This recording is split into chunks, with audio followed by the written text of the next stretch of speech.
더 뉴스 2부 시작합니다. 한국은행 금융통화위원회가 물가 상승 압력을 감안해 기준금리를 0.25%포인트 또 인상했습니다. 올해 소비자 물가 상승률 전망치도 24년 만에 최고치인 5.2%로 크게 올려잡았습니다.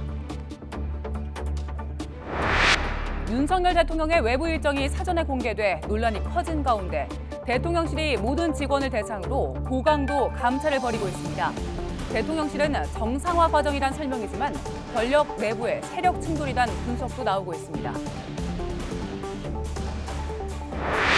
국민의힘이 오늘부터 이틀 동안 연찬회를 열고 전당대회 시기 등을 논의합니다.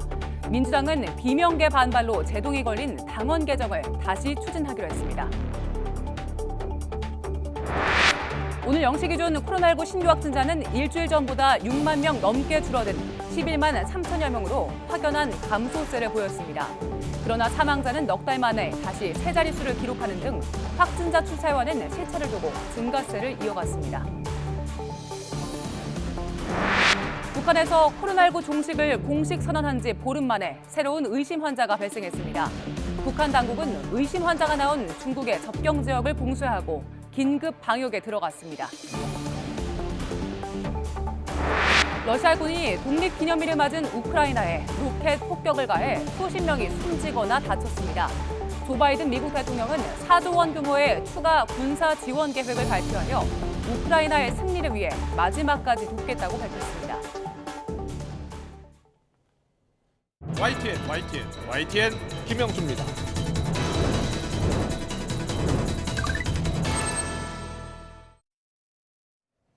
더 정치 시작하겠습니다. 국민의힘이 윤석열 정부 출범 이후 처음 100명이 넘는 소속 의원 모두가 모이는 1박 2일 연찬회를 갖습니다. 한동훈 법무장관은 물론 장차관 40여 명 등 정부 주요 인사도 함께할 예정입니다. 첫날은 원내 상황과 정책, 당무 보고가 있고요. 내일은 자유토론이 진행됩니다.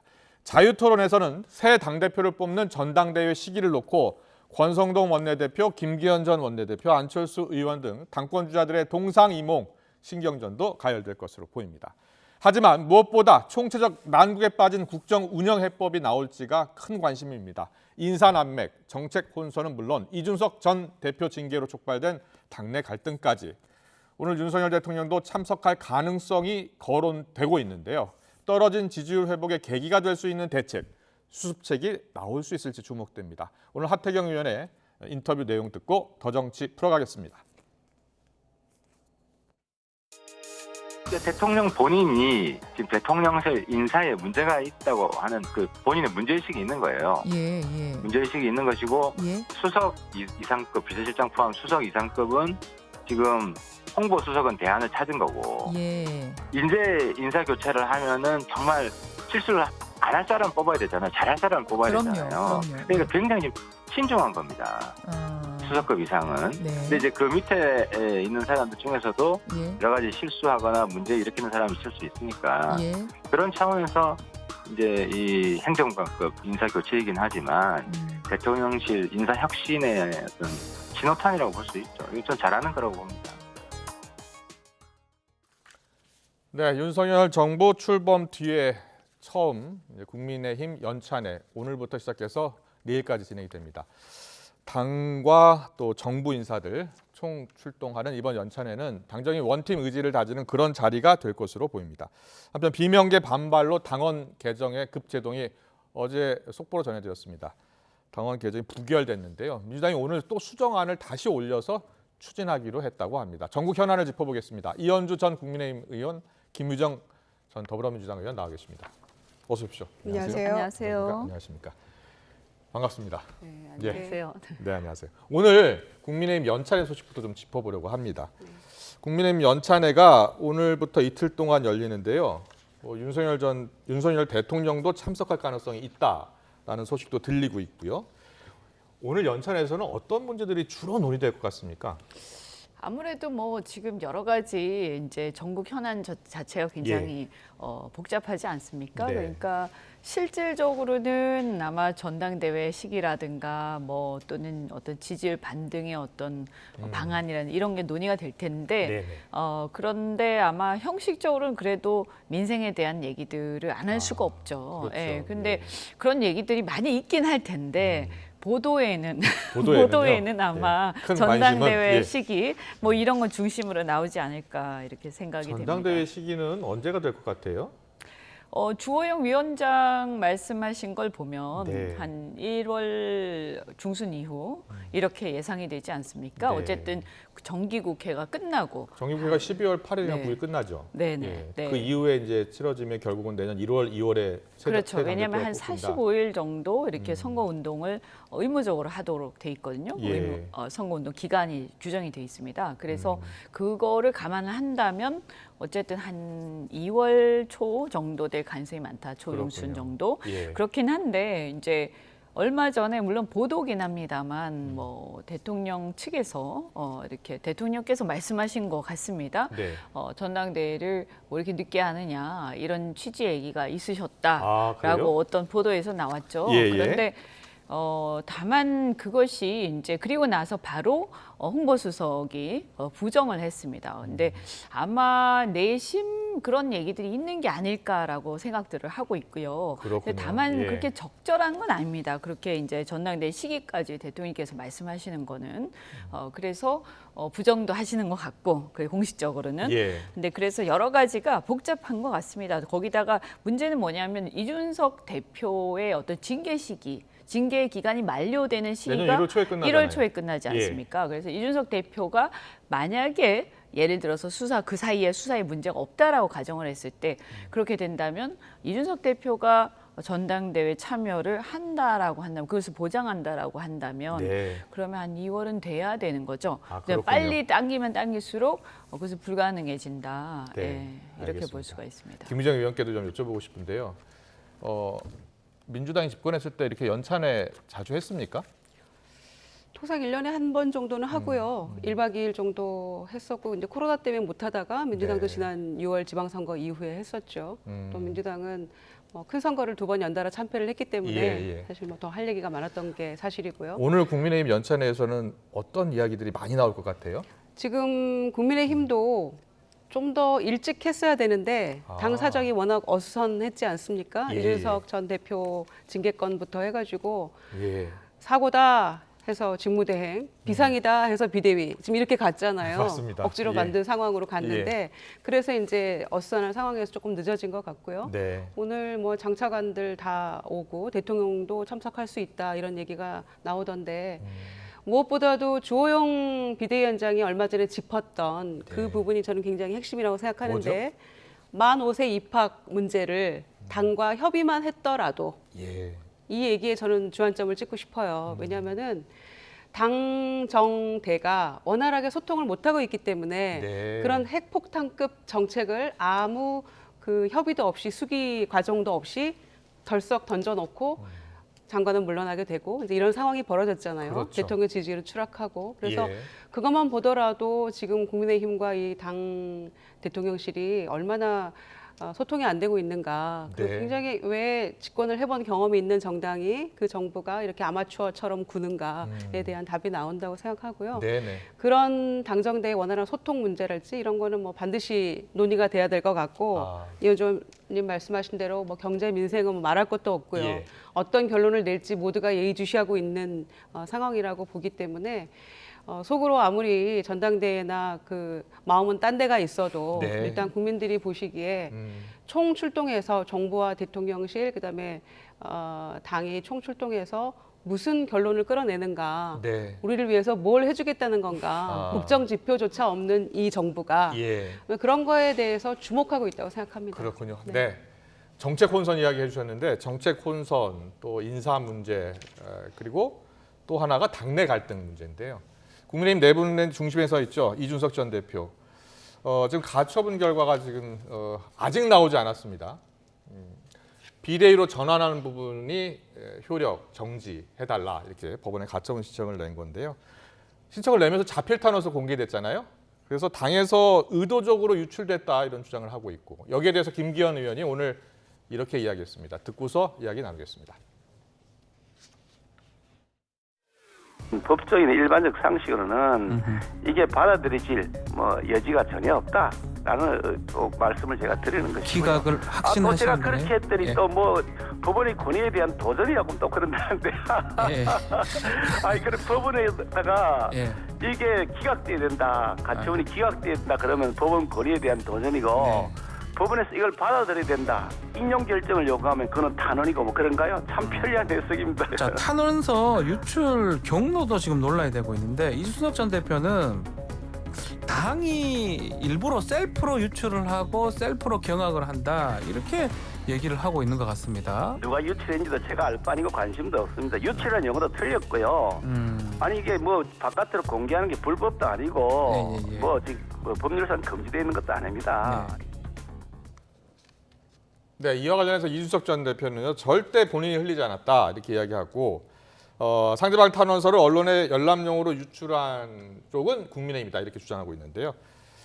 자, 이게 지금 가처분이 실제로 보통 지금 신청한 지가 벌써 열흘이 넘었는데 보통은 이현주 의원님도 변호사시니까요. 네. 법조인들은 이게 대부분 이게 기각될 것이다 이렇게 보고 있는 게 맞습니까? 그 이제 당내에서는 약간 이제 희망 섞인 관측으로 이 희망 섞인 관측. 예, 뭐 아무래도 그렇죠. 이제 팔이 안으로 굽으니까. 예, 예. 네, 그래서 당이 지금 상대지 않습니까? 예. 그러니까 당이 좀 안정적으로 갔으면 좋겠다라는 생각에서 좀 그런 것이 플러스가 돼서. 시청자분들을 위해서 법조인들의 시각. 네, 그래서 이제 일반적으로는 저는 한 반반 정도인 것 같아요. 반반입니까? 네, 네. 예. 그러니까 왜냐하면 이게 이제 절차적으로 약간의 어떤 하자는 분명히 있었거든요. 예. 처음에는 사고라고 했다가 네. 그래서 비대위로 전환을 안 했잖아요. 네, 그리고 네, 3주 네. 뒤에는 네. 이게 또 위기다 비상사태에서 네. 비대위로 전환한 그런 거잖아요. 부분도 있었고 예. 그다음에 이제 이 사태에서 사실은 기능이 상실되었다라고 하면서 의결을 무사히 했죠. 네. 그래서 기능이 상실되지 않은 상태에서 의결을 한 거지 아, 않습니까? 그렇군요. 예, 네, 예. 그렇게 되면서 그렇군요. 이제 예. 통상은 그렇게 사퇴들을 하고 나면 대표가 기능을 도저히 할 수 없기 때문에 최고위가 내가 그만두겠다라고 자진 사퇴로 마무리되는 경우가 통상입니다. 네. 근데 이 경우는 지금 대표는 그대로 있으면서 나는 사퇴하지 않겠다라고 하고 있는 거잖아요. 그러다 보니까 이 부분은 사실은 이 절차가 매끄럽지 못한 것은 사실이고요. 예. 그래서 이런 부분이라든지 그다음에 이제 비상 상황을 유발한 이제 원내대표께서 또 비상대책위원으로 또 이렇게 앉으셨지 그래서 않습니까? 비상대책위원이 되죠. 네, 비상대책위원장 이런 부분들도 그만두고, 예. 사실은 조금 설득력이 약한 부분이죠. 그래서 이런 것들에 주목을 하게 되면 아무래도 이제 좀 불리할 수가 있는데요. 다만 법원은 이제 정당 사무에 이렇게 잘 개입하지 않으려고 하는 그런 경향이 있습니다. 왜냐하면 정치니까 예. 정치가 정치 영역이라 너무 이거죠. 지나치게 이거는. 예. 사업화되는 것. 그래서 이것이 이준석 대표의 권리를 보호하는 데 중점을 둘 것이냐 예. 아니면 어떤 정당 내지는 이 정치의 어떤 지속 가능성 내지는 안정성에 중점을 둘 것이냐. 이것은 사실은 굉장히 판단하기 굉장히 난해한 그렇군요. 그런 겁니다. 아마 그래서 알겠습니다. 예. 법원에서도 지금 고민하시는 게 아닌가. 예. 네, 그런 생각이 법원은 일단은요 다음 주 이후에 결정을 내리겠다 이렇게 발표를 했습니다. 그래서 다음 주에 일단 기다려봐야 될 것 같은데 이와 관련해서 지금 하태경 의원이 오늘 인터뷰를 했는데 잠깐 저희가 들려드렸잖아요. 이준석 전 대표와 윤석열 대통령의 갈등이라고 해야 될까요? 지금 이준석 전 대표가 워낙 윤석열 대통령을 계속 공격하고 있으니까요. 네. 이 문제를 하태경 의원은 대통령이 좀 입장을 밝히고 포용해서 안아야 한다 이렇게 이야기를 하고 있어요. 김유정 의원님께서는 어떻게 보세요? 예, 이준석 대표의 이제 그런 지속적인 여론전과 공격에 대해서 네. 끝까지 그 감싸주었던 정미경 전 최고위원마저도 이제 굉장히 거기에 좀 비판하고 이렇게 하면 안 된다 이런 태도를 보이고 계시더라고요. 이제 그래서 이준석 대표의 입장에 대해서는 여러 가지 그 찬반이 갈리고 있는 거는 같아요. 네. 또 민주당을 지지하는 국민들도 또 옹호하기도 하고 또 비판하기도 하고 이제 이런 입장들이 갈리고는 있는데 하태경 의원 얘기처럼 저는 저 개인의 의견을 말씀드린다면 김대중 대통령은 당신을 죽이려고 했던 전두환 노태우도 용서했던 용서와 화해의 아이콘이잖아요. 예. 그런데 윤 대통령이 김대중 대통령 존경한다고 늘 얘기했었거든요. 그런데 그런 용서와 화해 이거는 비할 바도 아닌 먼저 손을 그래도 내밀어야 한다고 그렇죠. 보시는군요. 예. 비할 바도 아닌 선거에 그래도 공을 세워준 대표였잖아요. 예. 그럼 함께 가는 것이 맞지 않나 저는 이렇게 생각하는데 예. 많은 국민의힘의 뭐 원로부터 의원들은 그 자체를 매우 회의적인 시각으로 보시더라고요. 오홍준표 시장이 이렇게 해서 독가시를 가진 선인장이 되어버린 이준석을 과연 윤 대통령이 품을 수 있을까? 이렇게 그러니까요. 표현했어요. 그래서 예. 이준석 대표 오늘 보도된 걸 보니까 이제 그 동안에는 그 문자 퍼동 이후에 나에게 사과 한마디, 해명 한마디 없었다. 네. 여기에 대해서 이제 굉장히 그 서운함과 그 울분을 토로를 했었는데 설명이 없었다, 해명도 예. 없었다 이런 거였잖아요. 근데 오늘 보도를 보니까 이제 만약에 이제 가처분 신청이 인용이 되면 네. 나는 잠적하겠다. 그리고 기각이 되면 본안 소송 가겠다. 이제 이런 그래서 얘기를 또 본안 소송한다고 했더라고요. 했어요. 예. 그러니까 만약에 기각이 될 경우에는 이 사태는 매우 장기화될 가능성이 크고 네네. 여전히 국민의힘과 윤석열 정부의 리스크로 작동할 가능성이 높기 때문에 그래서 저는 어떻게든 함께 안고 가야 되고 그 품을 넓혀야 된다. 예. 그렇게 보고 있는 것이죠. 이현주 의원님, 근데 당내에서는 그런 분위기는 아니죠. 어때요? 당내에서 의원들 분위기는 어때요? 아무래도 다수는 좀 이준석 대표가 너무하다 이런 네. 쪽이죠. 아무래도 뭐 대통령 쪽 편을 드는 사람들이 뭐 굳이 친윤이 많죠. 편을 예. 이제 가르자면 뭐 예. 친윤이라기보다는 어쨌든 대통령이시니까 그래서 그런 분들이 많긴 합니다만 예.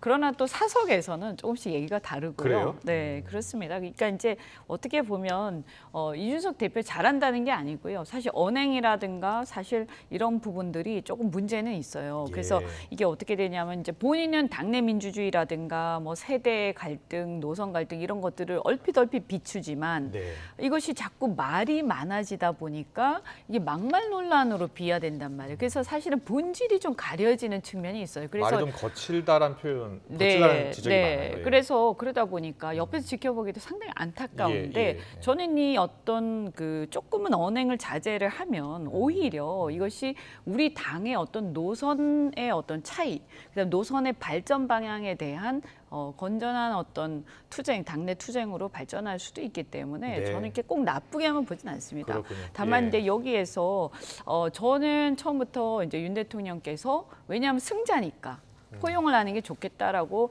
그런 입장을 갖고 있었는데 예. 다만 지금은 좀 너무 많이 나와서 과연 이것이 화해할 수 있는 상황이냐 이게 좀 걱정스럽죠. 그렇군요. 네.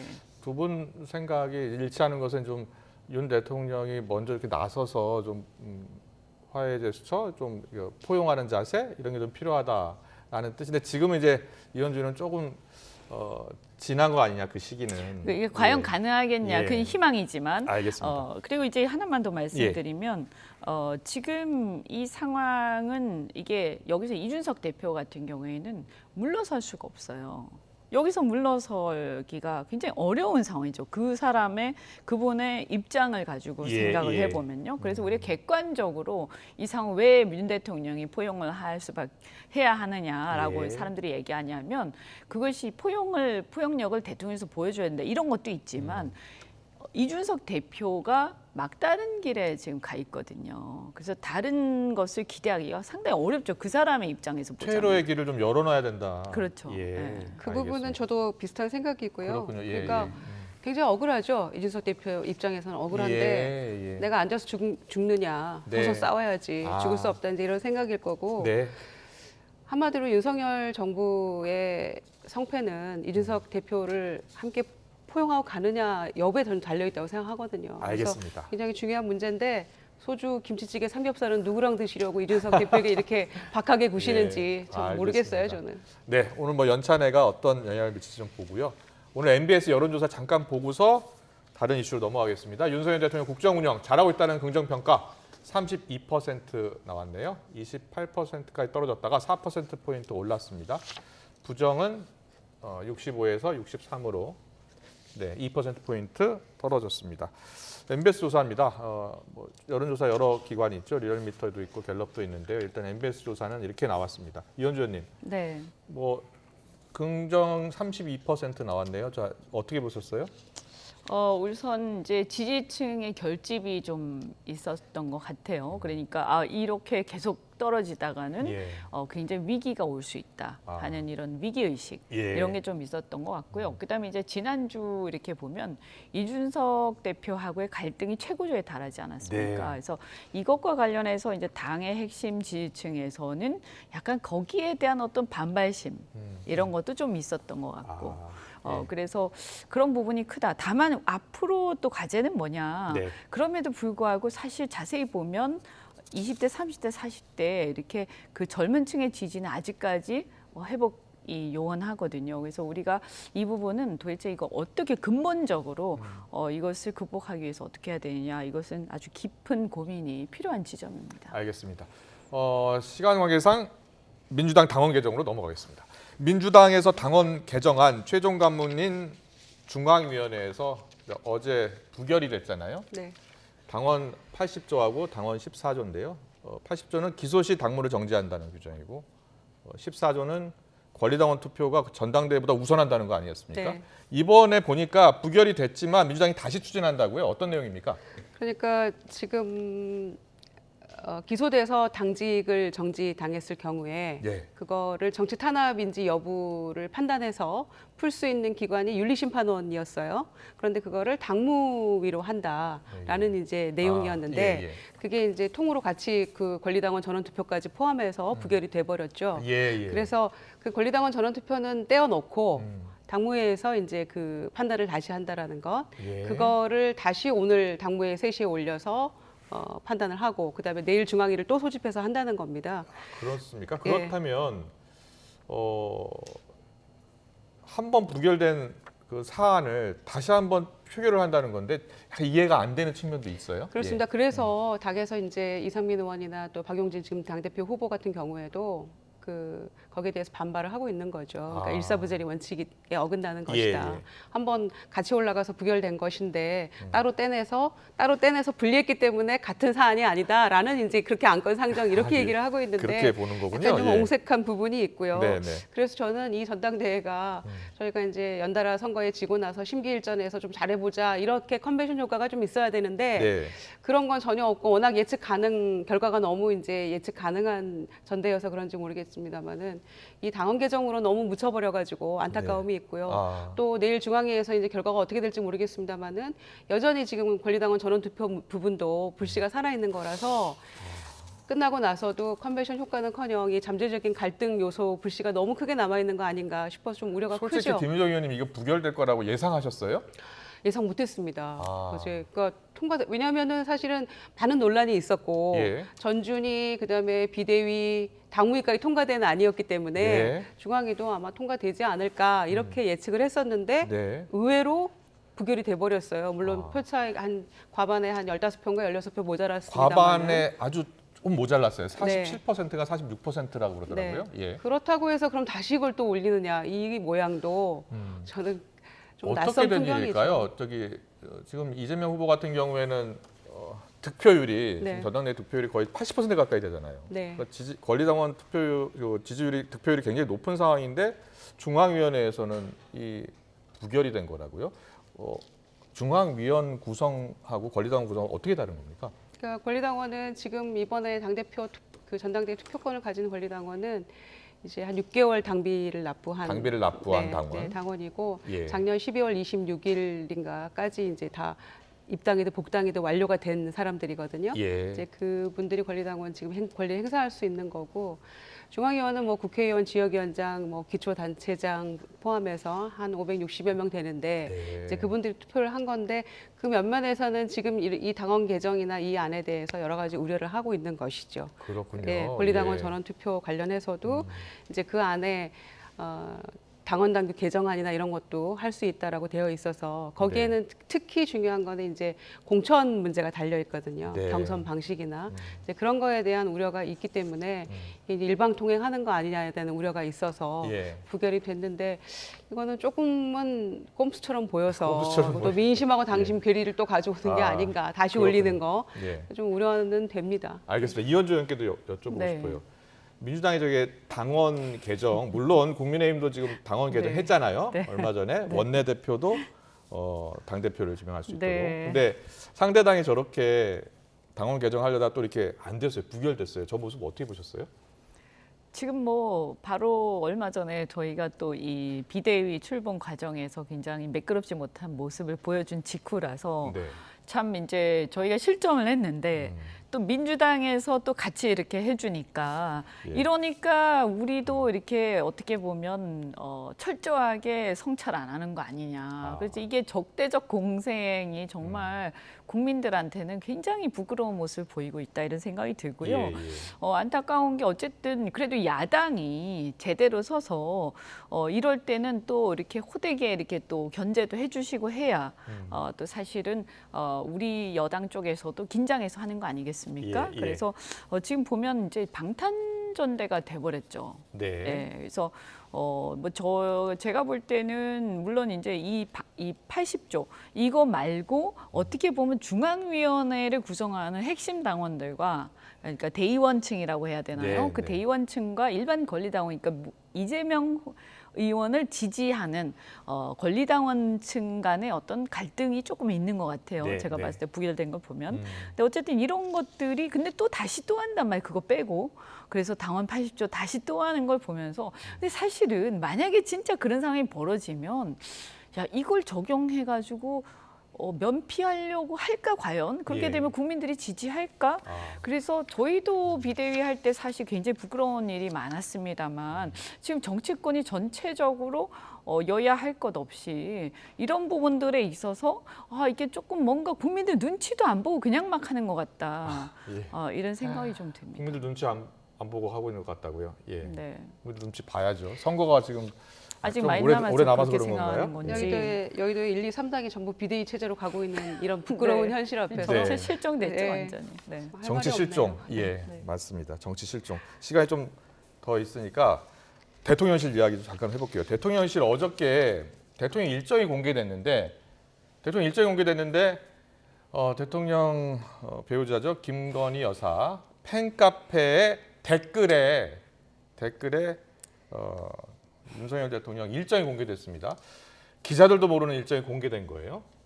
혹시 청와대에서 근무하신 적 있나요? 네, 저는 5년 있었는데요. 예. 심각한 문제입니다. 대통령이 이 문제를 가지고 국기문란이다 이렇게 선언해 주셔야 되는 겁니다. 그래서 예. 매우 심각하다고 보고요. 그 어떻게 비서실 생각했을까요, 저게? 이제 과거 청와대죠. 비서실에서 네. 생산되는 모든 문서는 기본적으로 최소 3급 기밀이거든요. 그런데 대통령의 동선과 뭐 일정이 담긴 문서는 2급, 1급이죠. 굉장히 중요한 겁니다. 그리고 그렇군요. 이제 예. 이거는 여야를 떠나서 대통령이 아니는 국가 안위와도 관련돼 있는 일맥상통하는 거라서 예. 굉장히 중요한 문제인데 이게 이렇게 자세하게 시간과 장소가 다 드러나 버리면 이건 진짜 할 말이 없는 거죠. 그래서 이 정부 잘하는 거 있잖아요. 그 팬카페 압수수색도 하고 철저하게 수사를 해야 되죠. 네. 어디서 문제가 불거졌는지를 예, 지금 다 감찰을 한다고 수사해야죠. 했으니까요. 자, 예. 어디까지 밝혀져야 될지, 밝혀내야 할지가 참 궁금한데 어떻게 나올지도 궁금하고요. 이현주 의원님, 어떻게 보셨어요? 저렇게 일정이 막 공개가 되고 좀 예. 어이가 없죠. 어이가 없죠. 네, 예. 어이가 없죠. 그리고 이게 어떻게 해서 이런 일이 생기는가. 저는 이거를 철저히 감찰도 하고 예. 조사를 해서 밝혀야 할 거고요. 그것도 그거지만 사실 지금 이게 한두 번이 아니잖아요. 지금 팬카페가 무리를 일으키는 게. 아무튼 대통령 주변에 있는 사람들만이 알고 있는 정보인데 그래서 대통령실 개편 이야기가 나오는 거예요. 대통령실 개편. 그래서 지금 예. 계속 여야를 사실 막론하고 뭐 명칭은 뭐라고 할지 모르겠지만 하여튼 제2부속실이든 뭐든 뭔가 이렇게 설치를 해서 네. 그래서 권한과 책임을 분명히 하자. 예, 이렇게 이제 얘기들을 하고 있는데 이 부분이 왜 빨리 진행이 안 되는지 이것이 뭐 사실은 그렇게 불편한 그런 상황들이 아니거든요. 네.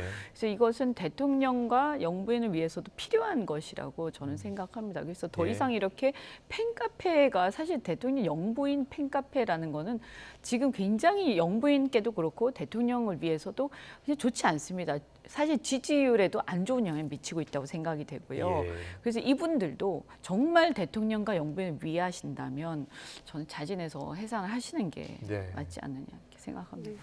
알겠습니다. 오늘 정치권 이슈는 여기까지 들어야겠습니다. 이현주 전 국민의힘 의원, 김유정 전 더불어민주당 의원과 함께 짚어봤습니다. 잘 들었습니다. 감사합니다. 감사합니다. 고맙습니다.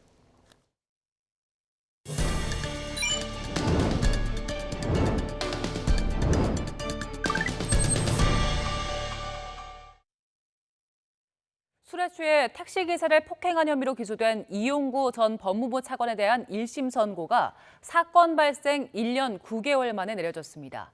이 전 차관에게는 집행유예가, 함께 재판에 넘겨진 전직 경찰관에게는 무죄가 선고됐습니다. 취재기자 연결합니다. 김다연 기자. 네, 서울중앙지방법원입니다. 네, 판결 내용 자세하게 정리해 주시죠. 네, 1심 법원은 이용구 전 차관에 대한 공소사실을 모두 유죄로 인정해 징역 6개월에 집행유예 2년을 선고했습니다. 그동안 재판에서 이 전 차관은 폭행은 인정하면서도 증거인멸과 관련해선 삭제된 영상은 원본이 아닌 메신저 서버에 저장된 임시 파일에 불과하다는 점을 강조하며 무죄를 주장했는데 받아들여지지 않았습니다. 재판부는 이 전 차관이 합의 명목으로 동영상을 지워달라고 하고 허위 진술을 유도한 건 운전자 폭행이 단순 폭행으로 처벌될 수 있도록 증거인멸을 교사했다고 볼 여지가 충분하다고 지적했습니다. 다만 애초 사건을 내사 종결한 당시 서초경찰서 경찰관 A씨에 대해선 무죄가 선고됐습니다. 재판부는 당시 결제 라인 등 상부에서 바로 잡아주지 않았기 때문에 A씨가 모든 책임을 지는 게 적절하지 않고 또 내사 보고서 작성 당시엔 블랙박스 영상을 보지 못한 상태였다며 허위 공문서 작성 혐의를 인정할 수 없다고 설명했습니다. 이 전 차관은 재작년 11월 서울 서초구 자택 근처에서 술에 취한 자신을 깨우려던 택시기사의 멱살을 잡는 등 폭행한 혐의를 받습니다. 또 사건 직후 기사에게 합의금 1,000만 원을 준 뒤 폭행 장면이 담긴 영상을 삭제해달라며 증거인멸을 부추긴 혐의도 적용됐습니다. 하지만 이른바 봐주기 수사로 논란이 일면서 지난해 9월에서야 재판에 넘겨졌습니다. 차가 완전히 정차하지 않은 상황에서 운전자를 폭행할 경우 단순 폭행이 아닌 가중처벌 대상이 되는데 당시 경찰이 피해자가 원치 않는다는 이유로 엿새 만에 내사 종결했기 때문입니다. 이 전 차관이 차관직에 임명된 뒤 이 사실이 외부에 알려지면서 재수사가 시작됐고 사건 발생 10달 만에야 이 전 차관은 가짜 보고서를 올렸던 경찰관과 함께 재판에 넘겨졌습니다. 앞서 검찰이 이 전 차관에게는 징역 1년을, 전직 경찰관 A씨에겐 징역 1년 6개월을 구형했던 만큼 항소심으로 이어질 가능성이 커 보입니다. 지금까지 서울중앙지법에서 전해드렸습니다. 코로나19에 확진돼 중등교원 임용시험에 응시하지 못한 수험생들에게 국가가 배상금을 지급해야 한다는 법원의 판결이 재차 나왔습니다. 서울고등법원은 임용시험 수험생 44명이 국가를 상대로 낸 손해배상 청구 소송 항소심에서 원심과 같이 국가가 수험생들에게 1,000만 원씩을 지급하라고 판결했습니다. 수험생들은 지난 2020년 교육부가 하반기 초중등 1차 임용시험에서 코로나19 확진자의 응시를 제한하자 확진됐다는 이유만으로 응시를 제한한 건 위법하다며 국가를 상대로 한 사람에게 1,500만 원을 청구하는 소송을 냈습니다. 대학 졸업이나 학위 수료에 필요한 한국어 능력시험 급수를 얻기 위해 대리 응시를 의뢰한 중국인 유학생과 브로커 일당이 무더기로 검찰에 넘겨졌습니다. 경기 의정부경찰서는 중국인 유학생 6명과 대리 응시자 7명, 중국 국적의 브로커 A씨 등 14명을 위기에 의한 공무집행방해 혐의로 검찰에 송치했습니다. 이들은 서로 돈을 주고받고 지난 5월 의정부 경민대학교에서 치러진 제82회 한국어 능력시험 고사장에서 대리 응시를 공모한 혐의를 받습니다. 분양형 호텔과 관련한 투자 피해가 끊이지 않고 있다는 소식 저희가 여러 차례 전해드리고 있는데요. 이런 일도 있었습니다. 오랜 법적 소송을 통해 투자자들이 객실 소유권을 돌려받았지만 소용이 없었습니다. 홍성욱 기자의 보도입니다. 고수익 보장 약속에 투자자들이 몰리고 있지만 피해를 호소하는 사람도 많습니다. 연수익 8%, 수익 보장을 광고로 내세운 호텔. 고수익이란 말에 속아 적금을 깨고 대출까지 받아 5억 넘게 투자한 A씨. 하지만 2년 넘게 한 푼도 받지 못했습니다. 매달 나가는 대출 이자만 200만 원, 생활고에 시달리고 있습니다. 지금 하루 벌어 하루 살면서 거기서 쪼개서 없는 돈에 이자를 갚으려니 적금이란 적금, 무슨 보험이란 보험은 다 깨고 지금 살 수 있는 형편이 아니다. 이제 마지막까지 왔어요, 저도. 자신들 수익은 꼬박꼬박 챙기던 운영사가 경영난을 핑계로 투자자들에게 제시한 수익금은 연 1%. 대출 이자만도 못한 제안에 A씨와 같은 처지의 투자자 일부가 객실 소유권을 가져오는 소송을 벌였습니다. 결과는 승소. 391개 객실 가운데 143개의 객실이 투자자 소유로 돌아왔고 새로운 운영사도 구했습니다. 분양형 호텔은 관광호텔과 달리 일반 숙박업으로 분류돼 객실을 나누어 복수의 운영사가 각각 영업할 수 있기 때문입니다. 소송 끝에 호텔은 이제 2개의 운영사가 영업을 하게 됐습니다. 한 지붕 2가족의 상황이 된 건데 갈등은 여전하고 좀처럼 해결되지 않고 있습니다. 새로운 운영사가 영업하기 위해서는 자치단체 허가가 필요합니다. 그런데 자치단체가 호텔 전체 투자자의 80% 이상 동의 또는 관리위원회의 허가를 조건으로 내세웠습니다. 하지만 기존 운영사에 호텔 운영을 맡긴 다른 투자자들이 수익과 연결되는 140개 객실 운영권을 내주는 것을 동의할 리 없는 상황. 여기 있는 사람들의 피해는 계속 가중이 될 것이고 그들대로 영업을 잘 해서 자기 수익을 가져가면 되는데 공용부위를 같이 못 쓰게 하는 부분에 대해서 정말 이해를 할 수 없다는 거죠. 소송에 이겨 객실 소유권과 운영권을 돌려받았지만 또다시 아무것도 할 수 없는 상황에 투자자들의 속은 까맣게 타들어가고 있습니다. 도둑놈 싶어도 이런 도둑놈이 어딨고 왜 1원 한 장 안 주면서 10원 한 장 안 주면서 이날 이때껏 남의 집 갖고 2년을 넘게 벌어먹는다는 게 말이 됩니까? YTN 홍서욱입니다. 독립기념일을 맞은 우크라이나에 러시아가 미사일 공격을 가해 민간인 수십 명이 숨지거나 다쳤습니다. 역대 최대 규모인 4조 원 군사 지원 계획을 발표한 미국은 우크라이나의 승리를 위해 마지막까지 돕겠다는 뜻을 분명히 했습니다. 워싱턴에서 권준기 특파원입니다. 불에 그을리고 찌그러져 선로를 벗어난 열차 객실.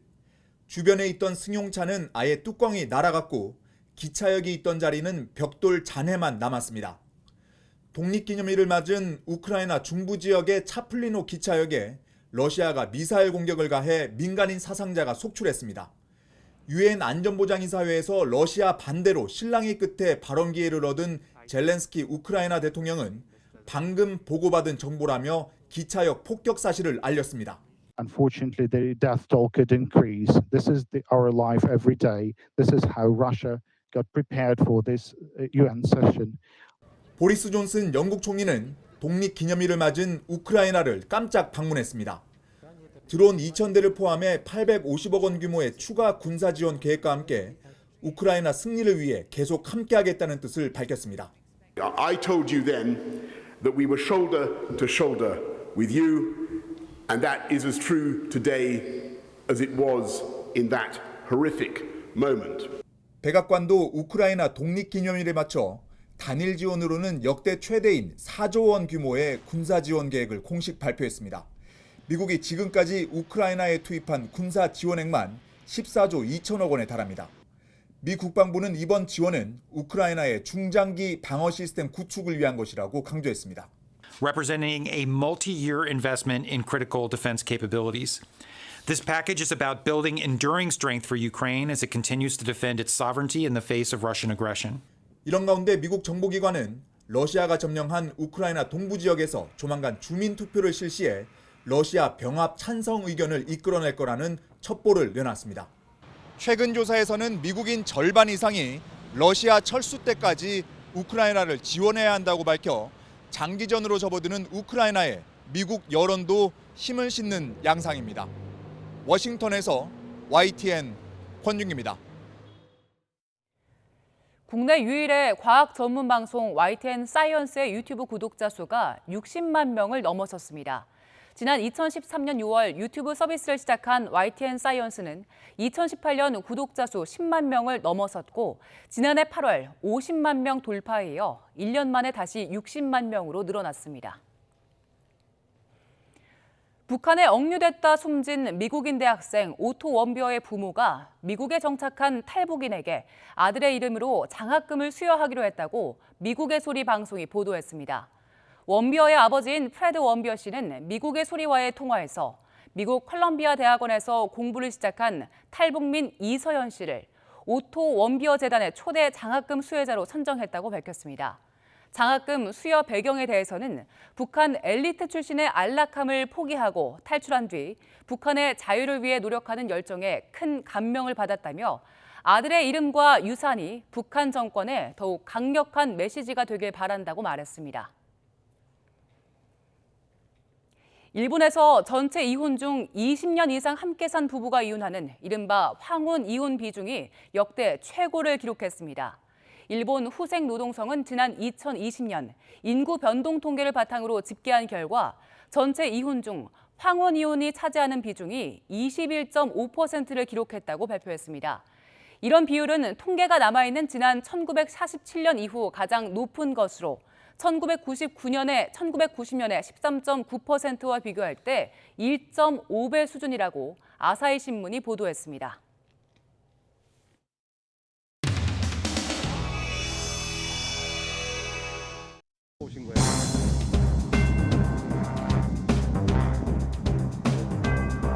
좀 감정적인 설전을 벌이는 게 부적절하다 이런 이야기도 나오는데 국민들께서 생생히 다 보셨고 판단하실 거라 생각하고요. 공감해 주시는 의견 못지않게 비판해 주시는 의견도 잘 듣겠습니다.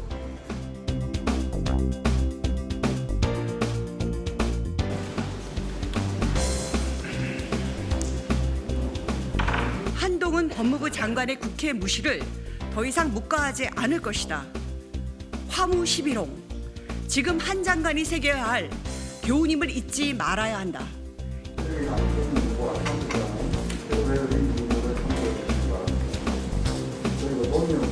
한동훈 법무장관님께 질의 좀 하겠습니다.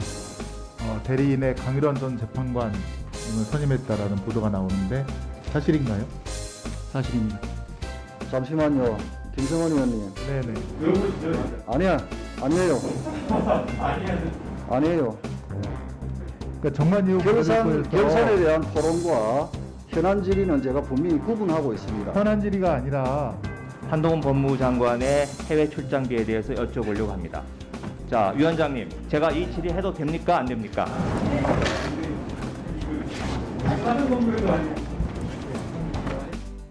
사전 검열이라는 말씀 김어김 의원님 사과하십시오. 의원님, 제가 분명히 말씀드렸습니다. 시끄럽지 않느냐? 건진 법사, 그러한 선거에 관여한 사람이에요. 그죠? 그 법사가 법을 잘한다는 법사가 아니잖아요. 박범계 의원님, 그래서 협조해 주시기 바랍니다. 예, 다시 돌아오겠습니다. 여러분. 참 경계가 모호하네요. 그 특별감찰관에 필요하다는데 동의하시는 거죠, 그럼? 안 돌아오고 있어요? 이거 참 확실한 제보를 받았고 이거는 법 위반입니다. 뭘 정확하게 다시. 당시 야당이었던 저희가 현안 질의를 요청했습니다만 그때 위원장 윤호중 의원 현안 질의는 의사 일정에 포함이 안 되어 있다. 박범계 의원 그냥 넘어가. 오늘은 좀 평화롭게. 백혜련 의원 그동안 의결할 때는 현안 질의 한 적이 없습니다. 아니 국민들 보기에 이 5분이 나와 계시는데 의원들이 결산 이후에 아무런 질문을 하지 못한다는 게 말이 됩니까? 해왔잖아요 그동안. 그런 유연성을 발휘하셔야지 그래요.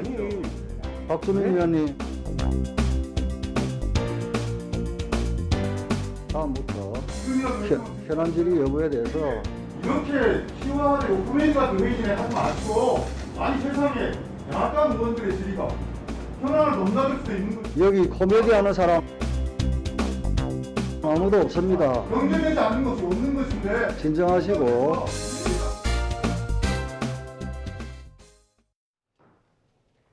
현재 서울 등 수도권과 강원도에 약하게 비가 내리고 있습니다.